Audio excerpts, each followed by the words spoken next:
Okily, dokily, smokily. What do we got?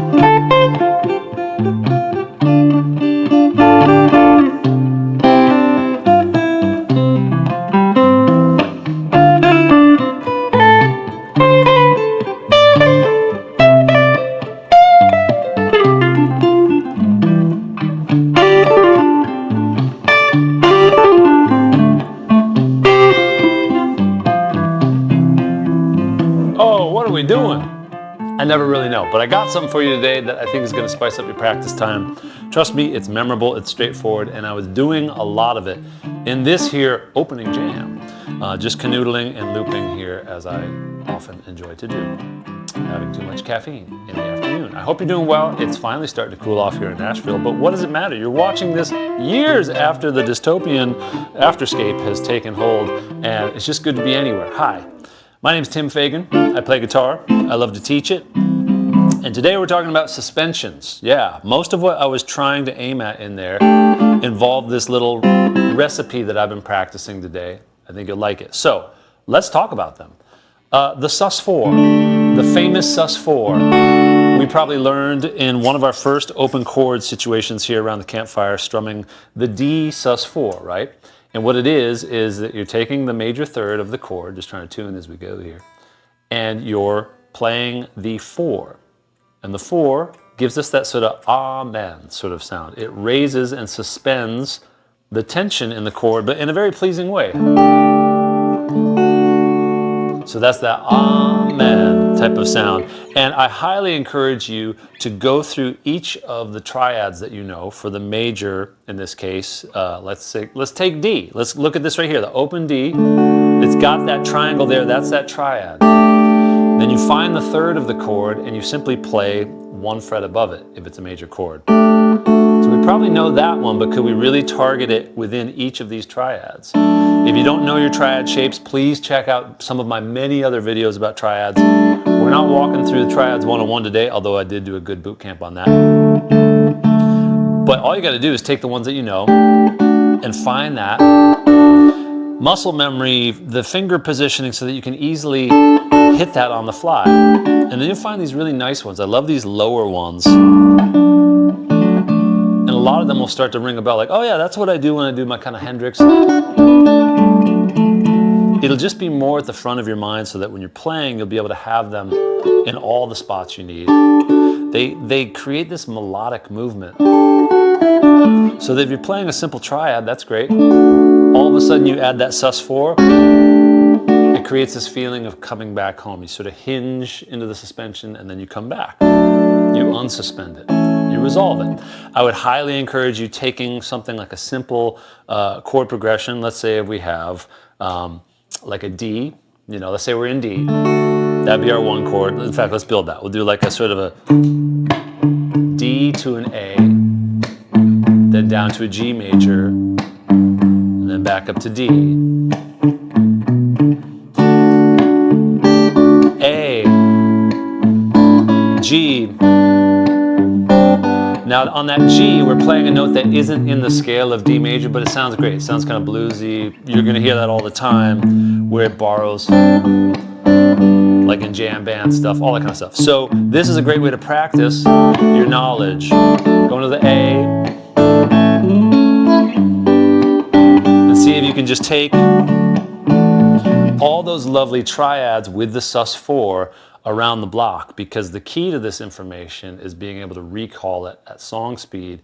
And trust me, a simple idea with a simple set of tasty chord changes will be satisfying. So you can do that with just one chord. Just do it on the D chord, then add 2 chords. Just go from D to A, back to D. Obviously do it in different keys. As many different keys as you can. It will train your brain to see the map, so you always feel prepared wherever you are, and you'll just hear some ideas. You'll start to recognize different little song ideas, things that you've heard other places. This is a John Mayer strat that, believe it or not, John Mayer sent me personally. Many years ago, almost 20 years ago, I won this songwriting contest in Esquire. And among the prizes, one, he just wrote this amazing article about me that is entitled Tim Fagan is a Winner. It's story time with Tim right now, by the way. And the other thing that was super cool is that he sent me this John Mayer signature strat before they hit stores. It was actually a big springboard to my career that led to me being a professional songwriter. Anyway, that's a full story for another time, which is just to say that you will hear a lot of your favorites playing these sus4s. Now let's talk about what I was playing at the beginning, and then I'll set you free, because you might be wondering if you could do the same thing with minor chords, and I'm here to tell you that you can. And I actually had to dig into it today to see if, like, can we do a sus4 with a minor? It's like kind of obvious once you hear it that absolutely. So if I have like a D minor, this is going to be sort of that like kind of Sultan's sounding progression I was playing at the beginning. Just a D minor going to a C major. But if we take that minor chord, let's look at the triads again. So the top 3 strings of that D minor, look for the minor third in this case, the flat 3. And we're going to go to that same note. So not 1 fret higher, but 2 frets higher. It's going to be the 4. You might see, for those that are wondering, is this like an extension? Sure, you might see like a minor 11 chord that's that 4, and it creates a nice sort of smooth sound to the minor chord. But if we're just adding it to a minor triad, watch as I go around, you'll start to hear this as almost sounds like grapevine, or like da, da, da, or no, is that sorry, I'm spacing. Is that reach out, I'll be there? Ba, ba, ba, ba, ba, ba, ba, da, da. Anyone? Tell me in the comments if you would. Here's that triad up there on the 10th fret for that D minor. This is where you're going to hear it's that very useful and memorable kind of bluesy Stevie Ray kind of type of sound like that. So treating it as a suspension that you can just go back and forth between is going to create some interesting tension and satisfying opportunities. So let's play this back and forth D minor to C major, and then I'll set you free, because you got to practice, gang. All right, 3, 4. Boom, boom, boom, boom, boom, boom, boom, boom, boom, down, boom, boom, boom, boom, boom, boom. C major with the same sus4s we were doing earlier. Here's D minor.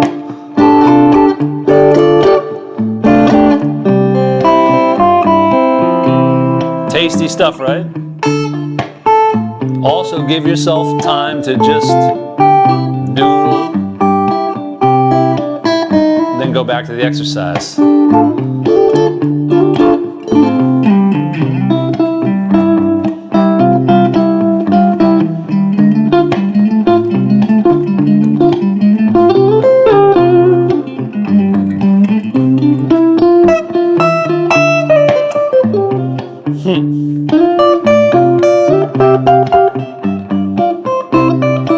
So you run with it, do whatever inspires you, and let me know. Let me know how it goes. Leave a comment, leave a like, subscribe, do all the things. And if you're inspired by the way I teach, we'd love to have you come join us in the Guitar Friends community. You get 2 weeks totally free to try it out. I want you to be happy. We do live workouts most nights of the week, and all the workouts are recorded so you can access the replays on your own time.